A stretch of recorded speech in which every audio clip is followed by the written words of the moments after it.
So I want to talk about what Annapolis looked like again before we get to this place that everything explodes. So imagine there's no wall. There are 3 or 4 little streets. And this area was known as the area where the mulattoes lived. Does everybody know what mulatto is? 2 races.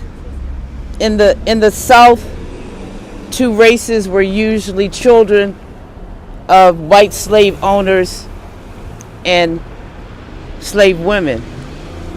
In Anne Arundel County, it wasn't that way.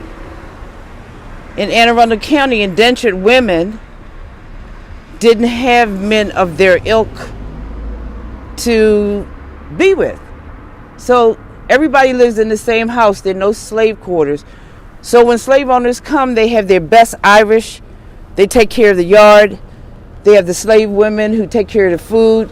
The slave men who have the coaches and keep supplies. Well, what's happening in Anne Arundel County, indentured women and black men have relationships. Maryland law forbade them to marry. But Maryland law said, if your mother is free, then you are free. Do you get me? So if I'm a slave and I have a baby by a white man who's free, my baby's a slave.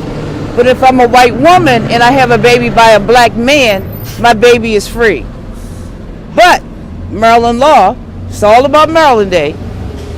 Maryland law said that that child is a mulatto bastard, that the mother must have 7 years added to her indenture. That's why we still have indentured servitude. And the child must be bound out to work. It started out 31 years, then it was 21 years.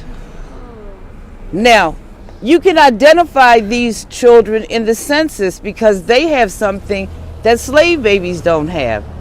And that's a last name. So all of the McHenrys and Sparrows and McCullough, if you go to Brewer Hill Cemetery, we are the descendants of Irish and English women. I got my DNA done. I had a little sprinkle of Irish.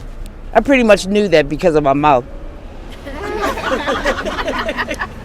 So everyone's a little Irish, right? So this street, this area, you're going to find a number of mulatto men, and I find their names as USCT who walked away from Annapolis. That's where we're going to, that place. Okay? The United States Colored Troop.